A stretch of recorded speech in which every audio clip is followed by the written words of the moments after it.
প্রিয় বন্ধুরা, কেমন আছেন? আশা রাখি ভালো। আজকে আমরা ফিলিস্তিন ইসরায়েল প্রসঙ্গ নিয়ে আলোচনা করব। এই যে ফিলিস্তিন ইসরায়েল, এখানকার ইতিহাস অধিকাংশ মানুষ জানে না।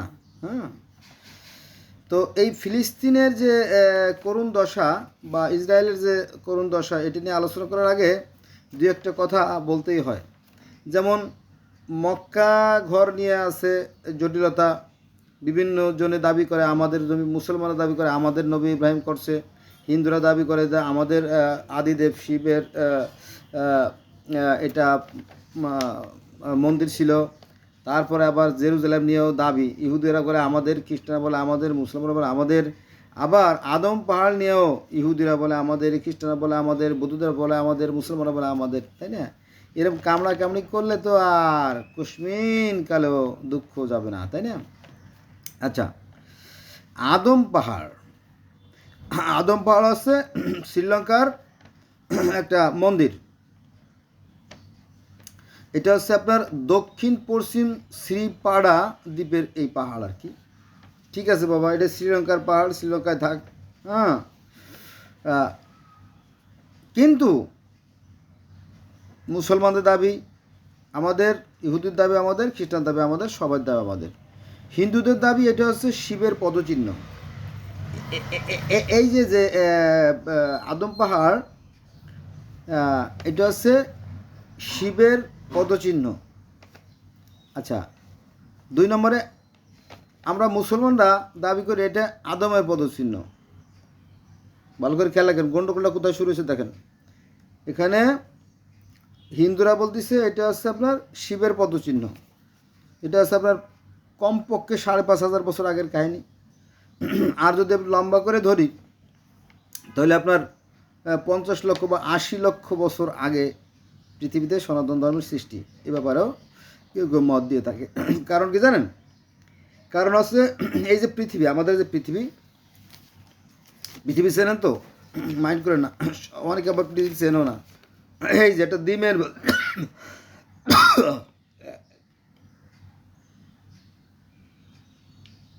এই যে ডিমের মতো পৃথিবীটা, এখানে আমরা বসবাস করতেছি। তো এই আমরা যে বর্তমান পৃথিবীতে 800 বা 850 কোটি মানুষ আছি, এই কিন্তু আমাদের সবার জন্য একটা পৃথিবী। কিন্তু এ বলে আমার একা, আর একজন বলে আমার একা, আর একজন বলে আমার একা, তখনই কিন্তু গণ্ডগোল শুরু হয়। যাক, ভালো কথা। চলে এখানে আমরা দেখতেছি যারা সনাতন ধর্ম, এদের কথা আগে রাখতে হবে, কারণ বয়সের দিক থেকে তারা প্রাচীন, আমিও রাখছি তাই। হিন্দুদের দাবি এটা হচ্ছে তাদের শিবের পদচিহ্ন। আমি কিন্তু বারবার বলছি, মাইন্ড করবেন না। আচ্ছা, 2 নম্বরে মুসলমানদের দাবি এটা হচ্ছে আদমের পদচিহ্ন। গন্ডগোল শুরু হয়ে গেল, কোথায় আদম কোথায় শিব, না? আচ্ছা, 2 ভাগ হয়ে গেল এখনই। তারপরে আবার বৌদ্ধদের দাবি এটা হচ্ছে তা বৌদ্ধর পায়ের চিহ্ন। তৃতীয়ত বৌদ্ধের পায়ের চিহ্ন। কারণ কি জানেন? এই গৌতম বুদ্ধ কিন্তু স্বর্গে গেছিল, জানেন তো? গৌতম বুদ্ধ এখানে নামছে। তাহলে আমরা দেখলাম যে হিন্দুদের দাবি হচ্ছে শিবের চিহ্ন, মুসলমানদের দাবি হচ্ছে আদমের চিহ্ন, আর বৌদ্ধদের দাবি হচ্ছে গৌতম বুদ্ধের চিহ্ন। কারণ গৌতম বুদ্ধ কিন্তু মিরাজে গেছিলেন, এবং দেখবেন যে গৌতম বুদ্ধের স্বর্গ আহরণ ধরে সার্চ দিলে দেখবেন যে গৌতম বুদ্ধ তার যে অনুসারী, তাদের সামনে দিয়ে সাই করে সেই মহাশূন্যে চলে যাচ্ছে, সেই স্বর্গরাজ্যে চলে যাচ্ছে, সেই কাহিনীও আছে। আচ্ছা, এবার আসেন 4 নম্বরে খ্রিস্টানদের মতে সেন্ট থমাসের পদচিহ্ন। কার? সেন্ট থমাসের পদচিহ্ন। এবার লাগ মারামারি, হ্যাঁ, মারামারি শুরু হয়ে গেলো একচোট। এটা আমার, ওটা আমার, সেটা আমার, তাই না? এখন যার কাছে যা আছে তাই নিয়ে বেরিয়ে পড়ো, সেরকমভাবে ভাবটা, তখন সংঘাত অনিবার্য হয়ে যাবে। ভালো করে শোনেন, খুবই মারাত্মক। তাহলে হিন্দুরা বলতেছে এটা বিষ্ণুর পদচিহ্ন, মুসলমানরা বলতেছে এটা আদমের পদচিহ্ন, বৌদ্ধরা বলতেছে এটা বুদ্ধের পদচিহ্ন, আর খ্রিস্টানরা বলতেছে এটা সেন্ট থমাসের পদচিহ্ন, তাই না? তাহলে এই চারজনে যদি দাবি করে যে আমার একার একার একার, তাহলে মারামারি অনিবার্য, তাই না? এটা গেল। আর মক্কার কথা তো বললাম, মক্কা মানে সবাই দাবি করে এটা আমাদের। আবার জেরুজালেমও 3 ধর্মের দাবি, যে এই জেরুজালেম ইহুদিরা বলে আমাদের, খ্রিস্টান বলে আমাদের, আর মুসলিম বলে আমাদের। তো আমাদের অনেক সাংবাদিক ভাই অথবা অনেকে এটাকে ভেঙে ভেঙে প্রচার করে যে আজ থেকে 70 বছর আগে বা 60 বছর আগে, 50 বছর আগে গন্ডগোল আসলে। আসলে তা না, ঘটনাটা আরও লম্বা। আমি আজকে আপনাদেরকে জেরুজালেমের 5000 বছর আগের ইতিহাস নিয়ে আলোচনা করব। 5000 বছর, বিশাল ব্যাপার, তাই না? ডেড সি বা মৃত সাগর, ডেড সি বা মৃত সাগরের পাড়ে আজ থেকে 5000 বছর আগে বা 6000 বছর আগে জেবুসাইড নামের একটা প্রাচীন জনগোষ্ঠী বাস করত। পাহাড়ের উপর যে অস্তগামী সূর্য, তাকে বলতো সালাম। আমাদের ইসলাম ধর্মের পবিত্র কোরআন শরীফে শামস মানে সূর্য, শামস আরবি শব্দ, শামস শব্দটা সূর্য, আর শামাস মানেও সূর্য। এটা হচ্ছে আপনার গিলগ্যামেসের মহাকাব্য, যেটা আর কি ইউফ্রেটিস টাইগ্রিস নদীর পার্শ্ববর্তী লোকজন যারা আছে তারা বলে সালেম, এই শামাস, শামস, শামাস, সালেম, সান, কাছাকাছি না? কাছাকাছি। হ্যাঁ, এখন যদি আমরা এই একই জিনিস নিয়ে তর্ক করি, তাহলে এই তর্ক কোনো কালও শেষ হবে না, ঠিক আছে? তাহলে আমরা দেখলাম যে এই এক একজনে এক এক নামে ডাকে, এই শাম, সালেম, সান। আচ্ছা, তো ওই যে 5-6 হাজার বছর আগে যে জেবুসাইড গোত্র, তারা এই সালেমের পূজা করত। তাই এখানে বলা হয় সালেমের স্থান। আর সেই সালেম থেকে এই জেরুজালেমের উৎপত্তি। আজকের যে জেরুজালেম, আজকের যে ফিলিস্তিন, এই জেরুজালেমের নাম কিন্তু এখানে ছিল না। আগে ছিল কি? নেবালন, কেনান ছিল, কেনান। কেনান ভাঙ্গে যে ফিলিস্তিন ইসরায়েল হয়েছে আবার, তাই না? আচ্ছা, তো সালেমের স্থান বা জেরুসালেম ইহুদি, খ্রিস্টান, মুসলমানদের এটি পবিত্র স্থান এবং পৃথিবীর কেন্দ্রে অবস্থিত। এই যে জেরুজালেম, এটা পৃথিবীর কেন্দ্রে। যেমন আমরা মুসলমানরা মনে করি মক্কা পৃথিবীর কেন্দ্রে, ঠিক এইটাওকে পৃথিবীর কেন্দ্রে বলে ধরা হয়।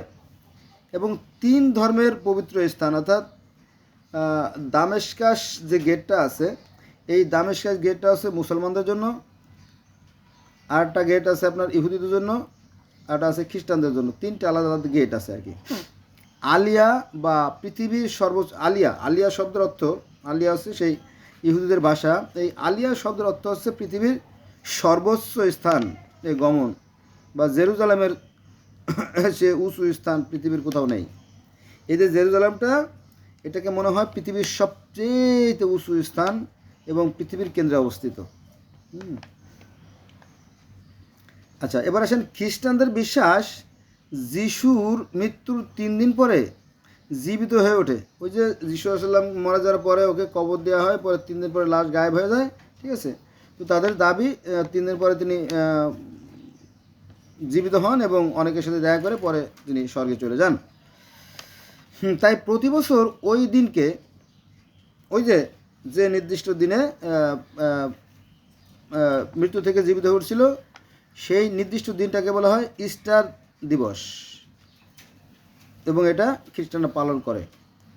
এশিয়া, এই যে বর্তমান যে ফিলিস্তিন, ইসরায়েল, এটা হচ্ছে আপনার এশিয়া, আফ্রিকা এবং ইউরোপের একটা সংযোগস্থল।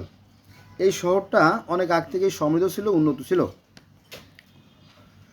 ফলে বিভিন্ন সম্রাট, রাজা, বাদশাহ, সুলতানের দৃষ্টি আকর্ষণ করে এবং বিভিন্নজন বিভিন্ন সময়ে এই শহরটাকে আক্রমণ করে এবং কমপক্ষে হলেও 40 বার এই শহরটির হাত বদল হয়েছে। এই 6000 বছরে, এই 6000 বছরে কমপক্ষে 40 জন সম্রাট, সুলতান, রাজা, বাদশাহ, কিং তারা এটাকে দখল করছে, আবার ছেড়ে পালাইছে, আবার পুরাতনের পর নতুন প্রলেপ দেওয়া হয়েছে, আবার সেটা পূরণ হয়েছে, আবার আক্রমণ করা হয়েছে। এইভাবে চলছে। এই ফিলিস্তিন ইসরায়েলের যে মারামারি, কাটাকাটি, খুনোখুনি, এটা জেনে ভাত মাছ, তাই না? খুব সস্তা জিনিস আর কি।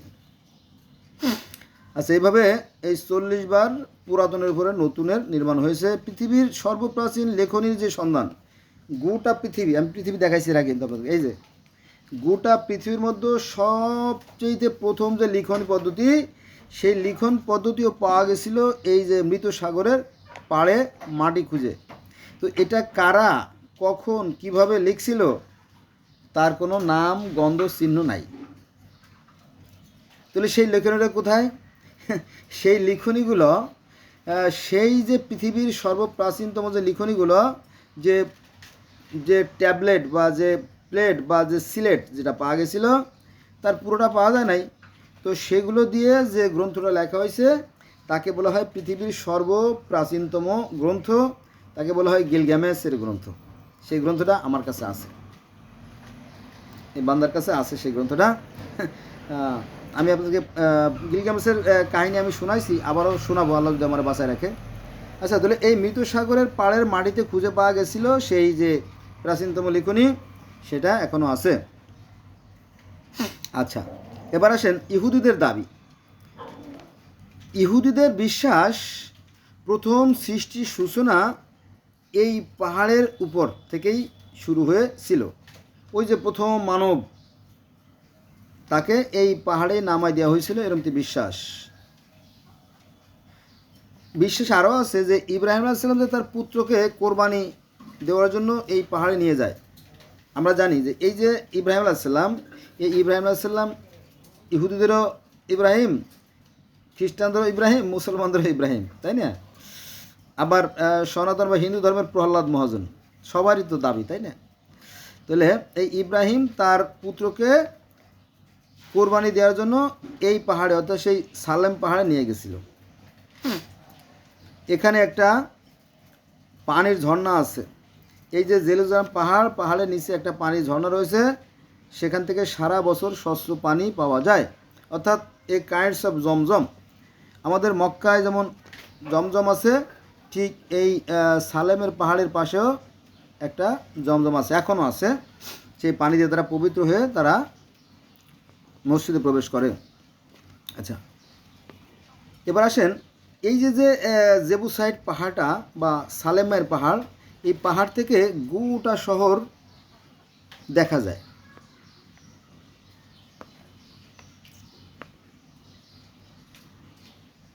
আচ্ছা, এবার আসেন বাদশাহ সুলাইমানের কাহিনী আমরা জানি না, আমরা জানি মুসলমান যে বাদশাহ সুলাইমান কথা পৃথিবীর সমস্ত জীব জন্তু, গাছপালা, কীটপতঙ্গ বুঝতো, বাতাসও বুঝতো। একথা কোরআনে কিন্তু আছে। কোরআনে এভাবে আছে যে একবার সুলাইমান আলাইহিস সালাম রওনা দিলেন, পথিমধ্যে পিঁপড়েরা ছোটাছুটি শুরু করছে। হ্যাঁ, পিঁপড়েদের রাজা, সেই পিঁপড়ের রাজা বলছিল, এই পিঁপড়ের দল তাড়াতাড়ি করতে ঢোকা, কারণ সুলাইমানের দল রওনা দিয়েছে, পাততলে পড়ে মারা যাবি। এরকম কাহিনী কোরআনে আছে, যদি আপনারা দেখতেন। তো এই যে সুলাইমান, এই সুলাইমানের কথা ডেভিড বা বাদশাহ সলোমন হিসেবে ইহুদি ধর্মে আছে, সুলাইমান আছে খ্রিস্টান ধর্মে আছে, আর আমাদের আছে সুলাইমান। তো এই সুলাইমান নবী কী করলো, তিনি জিনদের দ্বারা এই মসজিদ তৈরি করছেন, এরকমটি বর্ণনা পাওয়া যায়। তো উনি মসজিদ তৈরি করার সময় মারা গেছেন, ওনার আয়ু শেষ হয়ে গেছে, তারপর মরিয়া লাঠির উপরে দীর্ঘদিন ছিল, এরকম কাহিনী আছে, সেখানে আমরা আজকে যাব না। তাহলে এই যে সলোমন বা সুলাইমান সর্বপ্রথম এখানে ঈশ্বরের উপাসনা ঘর তৈরি করেন। এই যে আজকের যে জেরুজালেমের যে মসজিদ নিয়ে মুসলমান আর ইহুদিরা যে মারামারি হচ্ছে, গতকালকে আমাদের বাংলাদেশে কিন্তু বড় ধরনের ঘটনা ঘটে গেছে, এবং পুরো দেশে অসংখ্য কেএফসি, তারপরে বাটা, তারপরে ইহুদি যে পণ্যগুলো আছে সেগুলো লুটপাট, দোকানপাট ভাঙচুর, অনেক কিছু হয়ে গেছে। হাজার কোটি টাকার ক্ষতি হয়ে গেছে আর কি। দেখ, আর ওখানে তো ফিলিস্তিন তো জ্বলতেছেই।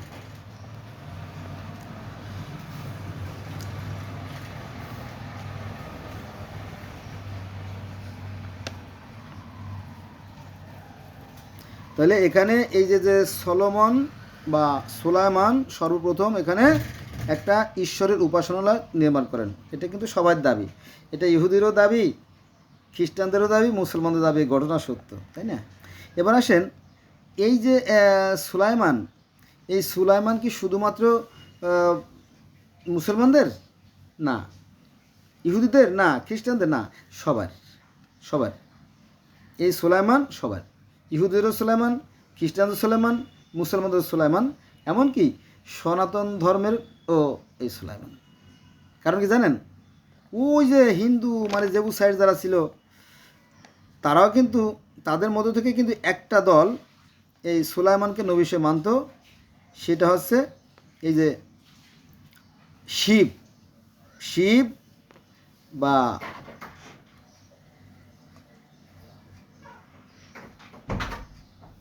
পশুপতি বা মহাদেব, একই ব্যক্তি কিন্তু একজন। এই যে যিনি শিব, যিনি শিব তিনি পশুপতি, তিনি মহাদেব। দেখেন এই যে বাদশাহ সুলাইমান, উনি কিন্তু জীবজন্তুর ভাষা বুঝতেন। হ্যাঁ, বাদশাহ সুলাইমান জীবজন্তুর ভাষা বুঝতেন না, ভাষা বুঝতেন। এটা ইহুদি ধর্মে যেমন আছে, খ্রিস্টান ধর্মে আছে, ইসলাম ধর্মে তেমন আছে, সনাতন ধর্মেও তো আছে। তবে সনাতন ধর্মের সাথে অন্য ধর্মের সাথে পার্থক্যটা জানেন, সনাতন ধর্মে যখন এই শিবের মূর্তি হয়, অর্থাৎ শিবের পূজা হয়, যখন যখন শিবকে ভক্তি শ্রদ্ধা করে তারা, তখন কি করে, ইহুদি খ্রিস্টান মুসলমানদের মধ্যে শুধু দোয়াই করে না সুলাইমানের জন্য, তার মূর্তি তৈরি করে। এবং মূর্তি তৈরি করে দেখবেন যে শিবের মূর্তি এভাবে তৈরি করা হয়, তার নীল কণ্ঠ, তার গলায় থাকে সাপ, তার গায়ে থাকে সিংহের হরিণের চামড়া, পরনে থাকে বাঘের চামড়া, এটা। আচ্ছা, তারপরে শিবের সামনে থাকে গরু, ছাগল, হাঁস, মুরগি, কুত্তা, বিলে, ইঁদুর, যত প্রাণী আছে সব প্রাণীর সামনে তৈরি করে করে করে করে রাখিয়া তাকে একটা মূর্তি তৈরি করে। কারা? সনাতনীরা, হিন্দুরা। তো তারা বলে শিবের পূজা। শিবের পূজা হয় না প্রতি বছর? শিবের পূজা। যে শিব সেই মহাদেব, সেই পশুপতি, সেই সুলাইমান। সুলাইমানও পশু ভাষা বুঝতেন, ডেভিড সোলোমনও পশুর ভাষা বুঝতেন, আর এই শিব পশুপতি মহাদেবও পশুর ভাষা বুঝতেন। একই ব্যক্তি, একই কাহিনী, কিন্তু পরবর্তীতে 4 ভাগে ভাগ হয়ে গেছে: হিন্দু, ইহুদি, খ্রিস্টান, মুসলমান। এটা জটিল বিষয়, এটা কিন্তু সবাই জানে না। আমি যেহেতু জগতের বিভিন্ন ধর্মের ছাত্র, এটা আমি জানছি আর কি। এত বড় জানাটা বেশ সহজ কথা না। এখন বিশ্বাস করা না করা আপনার একান্ত ব্যক্তিগত ব্যাপার। আপনারা হিন্দুকে জেনে দেন যে এই যিনি শিব তিনি সমস্ত পশুর ভাষা বুঝতেন। বোঝা গেছে? এখন মনে করেন যে গরু, ছাগল, হাঁস, মুরগি, কুত্তা, বিলে, ইঁদুর, ময়ূর সব কিছু নিয়ে যখন শিব বসেন, তখন যে কোনো শিশুর মনেও প্রশ্ন জাগে যে বাবা, এই এই লোকটা কে? ইনার কাছে এত জীবজন্তু, উনি কি খামারি, উনি কি পশুপালন করেন? বলো হ্যাঁ, উনি পশুপালন করেন। উনি হচ্ছে আমাদের দেব, আদিদেব, তাই না? শিব, দেব আদিদেব তো মহাদেব আর কি। শিব, মহাদেব বা পশুপতি। বোঝা গেছে? এই একই ব্যক্তিকে এক একজনে এক এক নামে বলে। হিন্দুরা বলে শিব, পশুপতি বা মহাদেব, আর ইহুদিরা খ্রিস্টানরা বলে কি সলোমন, আর আমরা মুসলমানরা বলি নবী সুলাইমান। তাহলে তো আর সংঘাত রইল না, থাকলো। এখন আমরা মিলেমিশে সবাই এখানে কিন্তু নামাজ পড়তে পারি না? কিন্তু না, হবে না, হবে না, হবে না। আচ্ছা, এবার আসেন। তো সুলাইমান নবী সর্বপ্রথমে এখানে একটা উপাসনালয় নির্মাণ করেন। এর আগে কিন্তু উপাসনালয় পৃথিবীতে কমই ছিল আর কি। হ্যাঁ, প্রকৃতির পূজা করত, হ্যাঁ, মূর্তি করত, এরকম ছিল। কিন্তু এই উপাসনালয় কিন্তু আগে এত ছিল না। যাই হোক, তো এই সুলাইমান নবী এখানে একটা উপাসনালয় নির্মাণ করেন। কার উপাসনালয়? সেই ঈশ্বরের উপাসনালয়। এখানে একটা কথা বলা দরকার, সেটা হচ্ছে আজ থেকে 7,000 বছর আগে কিন্তু এই মিশরীয়রা যারা ইহুদি, তারাও কিন্তু একটা উপাসনালয় নির্মাণ করেছিল। তারাও কিন্তু সেখানে ঈশ্বরের আরাধনা করত। তার নাম হচ্ছে জিগ্রাত। আমি যে মুসলমানের সন্তান, আমরা যেমন বলি মসজিদ, তো ওরা বলে জিগ্রাত। অর্থাৎ এই ফারাও রাজারাও কিন্তু ঈশ্বরে বিশ্বাস করত, একজন নিরাকার ঈশ্বরে, যাকে বলা হতো রা। কিন্তু এই বিষয়গুলো আমাদের ধর্মগুরুরা জানেও না, বলেও না। তাহলে ব্যবসায় ক্ষতি হতে পারে, বুঝছেন? যাই হোক, ধর্ম ছিল, পৃথিবীতে যতদিন মানুষ আছে ততদিন ধর্ম ছিল, আছে। তাহলে এখানে ঈশ্বর উপাসনালয় তৈরি করা হয়। ঈশ্বরের ঘর ব্যাবিলনীয়রা ধ্বংস করে ফেলে। কারা? ব্যাবিলনীয়রা। ব্যাবিলনীয়রা এটাকে ধ্বংস করে পরে ফেলে। দ্বিতীয় বিশ্বযুদ্ধে ইহুদিদের উপর গণহত্যা চালানো হয়। দ্বিতীয় বিশ্বযুদ্ধের সময় এই ইহুদির পরে গণহত্যা চালানো হয় এবং ইহুদিকে ধরে সেই ব্যাবিলনে নিয়ে যাওয়া হয়। একে বলা হয় মানে ইহুদিদের বন্দি দশা আর কি। এরকম কাহিনী ঘটে, অনেক ইতিহাস আছে, একটা ভিডিওতে অত বলা সম্ভব না। তারপরে ওই যে মনে আছে যে আমাদের ঈসা নবীর খালু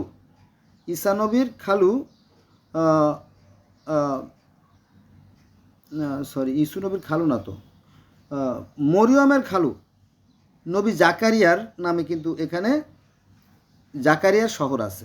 কোথায়? এই জেরুজালেমে। অধিকাংশ মানুষ তো জানে না।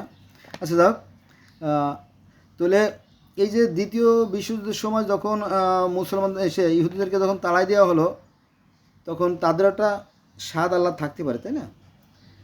তাদেরও খুব ইচ্ছে ছিল যে আমরা আবার আমাদের স্বদেশে কবে ফিরে যাব, এরকম একটা আশা তাদের মধ্যে ছিল, যা সবার মধ্যে থাকাটা খুবই স্বাভাবিক। তাহলে শত শত বছর ধরে ইহুদিদের ইচ্ছে ছিল তাদের শহরে তারা একদিন না একদিন আবার ফিরে আসবে, এরকম। তো এই যে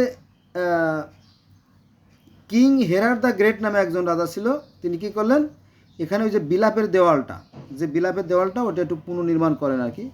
যেহেতু অসংখ্যবার এখানে ভাঙ্গা গড়া হয়েছে, তো নির্মাণ করেন, যার মাধ্যমে ঈশ্বর কাছে তাদের চিঠি পাঠান। দেখবেন এই বিলাপের যে দেওয়ালটা আছে, এই দেওয়ালের গর্তে অসংখ্য চিঠি লেখা আছে, চিঠি লেখা আছে। যারা ঈশ্বরের কাছে, যারা সৃষ্টিকর্তার কাছে চিঠি লেখে, তারা তাদের মনোবাসনা কামনা লিখে ওই দেওয়ালের মধ্যে ঢুকায় রাখে।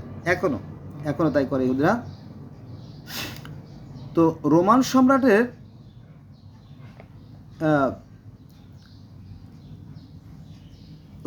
সম্রাটের সেই দেওয়ালটি আবার ধ্বংস করে বেথেলহেম এখানে অবস্থিত, যেখানে যিশুর জন্মস্থান। এই যে ফিলিস্তিন জেরুজালেম, এটা গোটা পৃথিবীর মধ্যে একটা ঐতিহাসিক স্থান। এখানে ওই যে যিশু বা ঈসানবীর জন্মস্থান। হ্যাঁ, কোথায়? এটা জেরুজালেমের বেথেলহেম শহরে।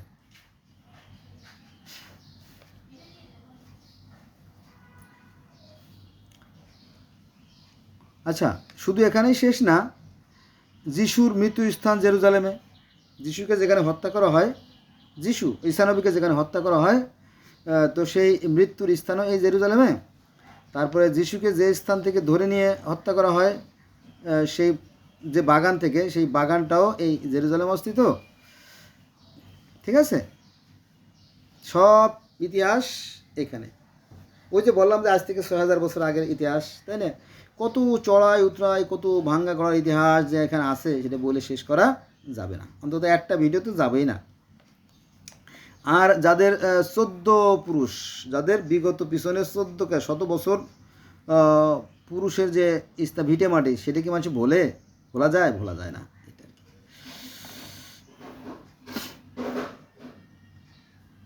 তো ইহুদিদের স্বপ্ন যে আমরা যদি জীবনে বাইশেও থাকি, একবারও হলেও আমরা এখানে যাব।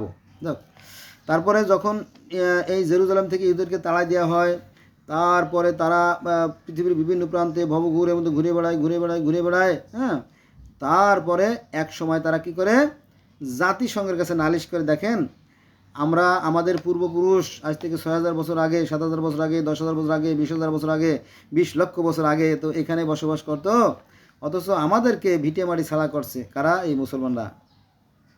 সেটা আবার কেমন? মুসলমানদের বয়স তো ১৪৫০ বছর, তাই না? তো প্রথম খলিফা আবু বকর বেশি দিন বাঁচছিলেন না, উনি বয়স্ক ছিলেন, মাত্র আড়াই বছর বাঁচছিলেন, মাত্র আড়াই বছর বেঁচেছিলেন আবু বকর, তারপর উনি মারা যায়। তো দ্বিতীয় খলিফা ওমরের সময় একদল মুসলমান এখানে আক্রমণ করে আর কি, এবং দখল করে নেয়। তো দখল করলেই কি নিজের হয়ে যায় বলেন? দখল করলে নিজে হয়ে যায়, তাই যদি হয় তো ঠিক আছে, ভালো, এ ব্যাপারে কোনো কথা নাই, দখল করতেই থাকেন। কিন্তু বিষয়টা আসলে তা না, কারণ এখানে হাজার হাজার বছরের আগের ইতিহাস এবং লক্ষ লক্ষ কোটি কোটি মানুষের স্মৃতি বিজড়িত স্থান হচ্ছে এই জেরুজালেম। অতএব আপনি যা খুশি বললে হবে না, ঠিক আছে? তো যাই হোক, তাহলে এই বহুকাল ধরে এই ইহুদিরা দীর্ঘ পথ পাড়ি দিয়েছে, অর্থাৎ পৃথিবীর বিভিন্ন প্রান্তে ওরা রিফিউজির মতো বসবাস করছে এবং তারা চেষ্টা করছে যে নিজের স্বদেশে ফেরা যায় কিনা এরকম। তারপরে এক সময় জাতিসংঘের কাছে তারা অ্যাপ্লিকেশন করলো যে আমাদের তো ভিটামারি ছাড়া করছে, আমাদের একটু আশ্রয় প্রশ্রয় দেন। তারপরে আবার তাদের সেই জন্মভূমিতে আবার আনা হয়, এই যে আজকের সেই ফিলিস্তিন, জেরুজালেম। তো অনেকে মনে করে যে বোধহয় এখানে এই পৃথিবীতে মানুষের আবির্ভাব মাত্র 70 বছর, আবার কারো কারো মনে হয় যে পৃথিবীতে মানুষের আবির্ভাব মাত্র 1450 বছর, আবার কারো কারো মতে পৃথিবীতে মানুষের আবির্ভাব মাত্র 6000 বছর বা 6500 বছর, এরকম। এগুলো অমূলক, কারণ এটা ধোপে টেকে না। বিজ্ঞানীরা বলতেছে এই পৃথিবীর বয়স কম করে হলো, দেখা যায়,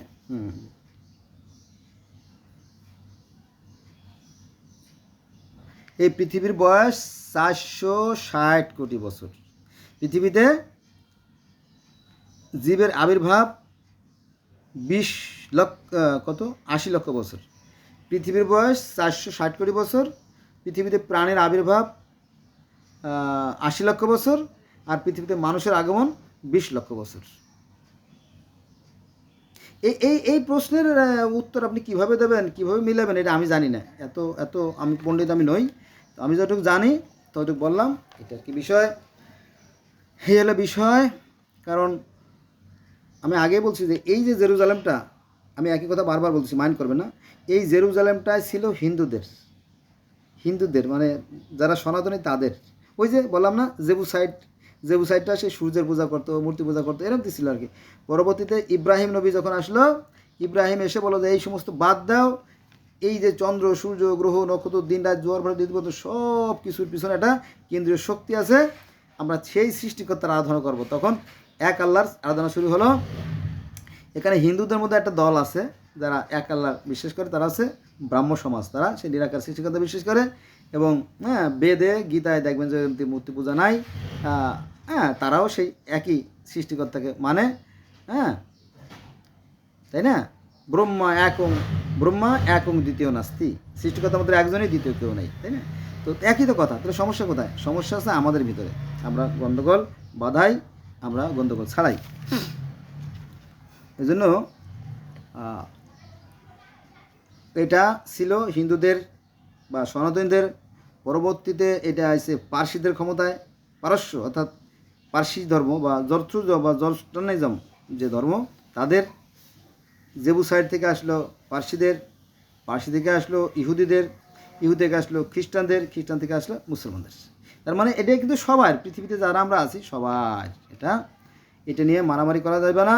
কিন্তু একটা শ্রেণী এটা আমাদের একার বলে দাবি করতে যে এই মারামারি সূচনা করে, ফলে আগুন জ্বলছে তো জ্বলছে। আপনারা জানেন যে 2 দিন আগে, তাই না, জেরুজালেম একে তামা করে ফেলাইছে ফিলিস্তিনের ইহুদিরা।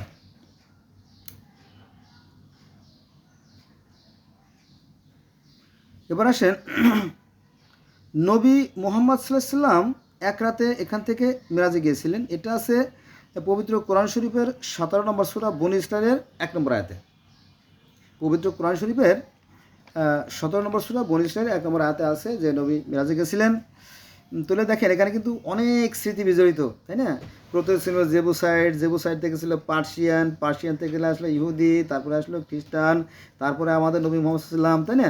এটা কিন্তু সবার স্মৃতি বিজড়িত। এখন যদি আমরা এটা নিয়ে কামড়াকামড়ি করি তাহলে তো এটা কোনোদিন শেষ হবে না। আবার যদি আমরা এই জেরুজালেমে সবাই ইহুদি খ্রিস্টান মুসলমান মিলে নামাজ পড়ি তাহলে কিন্তু আবার সংঘাত মিটে যায়, বুঝছেন? এটা হলো বিষয়। এটার সমাধান কে করবে বলেন? সমাধান করার কেউ নাই।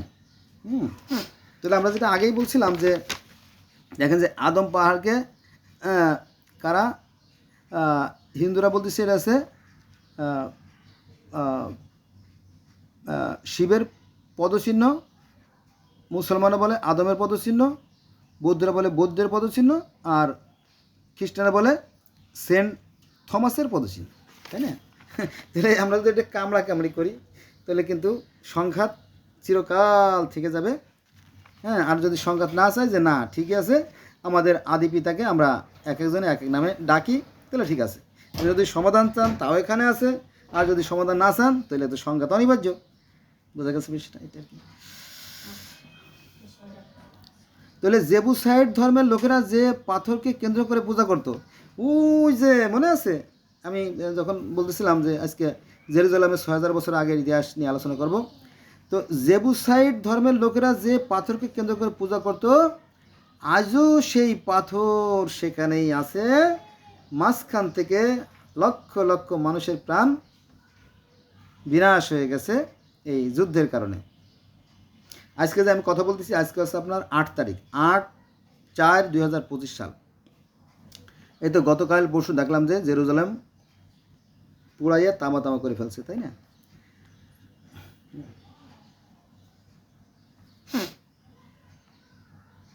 তাহলে এই যে জেবুসাইডের যে পাথরটা যাকে কেন্দ্র করে পূজা করা হতো, সনাতন দেখেন কতগুলো ধর্ম আসে। 1 নম্বরে এটা ছিল সনাতন বা হিন্দুদের, এটা অস্বীকার করার সুযোগ নাই, যাদেরকে বলা হতো জেবুসাইড। জেবুসাইডটা সংশোধিত হওয়ার পরে সেখানে আসলো পার্সিয়ানদের একটা দল, 2, এবং পার্সি থেকে আবার ইহুদিদের জন্ম, 3, তারপরে খ্রিস্টানদের ধর্ম, আবার খ্রিস্টানদের থেকে এবার মুসলমানদের জন্ম, তাই না? কতগুলো জাতি, তাই পৃথিবীতে যত জাতি আছে সব জাতি তো চলে আসলো এখানে। কারণ পৃথিবীতে বর্তমানে এই 5টা ধর্ম রাজ্য করতেছে: ইহুদি ধর্ম, খ্রিস্টান ধর্ম, ইসলাম ধর্ম, বৌদ্ধ ধর্ম, তাই না? হিন্দু, মুসলিম, বৌদ্ধ, খ্রিস্টান, বৌদ্ধ 5টা ধর্ম রাজ্য করতেছে। তো 5টার সম্মিলন কেন্দ্র তো এখানেই। সমস্যা কোথায়? এজন্য আসুন আমরা বিভেদ সৃষ্টি না করি। হ্যাঁ, এটা আমাদের একটাই পৃথিবী। আমি যেটা সবসময় বলি যে আমাদের একটাই পৃথিবী, একটাই আকাশ, একটাই কি চাঁদ, একই আলো বাতাস আমরা ভোগ করি, আমরা একই স্রষ্টার সৃষ্টিকর্তা মূলত শক্তিরূপে সর্বত্র বিরাজমান। হ্যাঁ, এটার ব্যাখ্যা আমরা অন্যদিন করবো। আজকে এই বন্ধু রইল, সবাই ভালো থাকবেন। আর এই জেরুজালেম নিয়ে মারামারি যদি করতে চান করেন, আমাদের কোনো অভিযোগ নাই, তবে না করাটাই ভালো। কারণ এই জেরুজালেম আমাদের সবার, সনাতন বা হিন্দু ধর্মেরও, পার্সিয়ানদেরও, ইহুদিরও, খ্রিস্টানও, মুসলমানদের সবাই মিলন মেলা।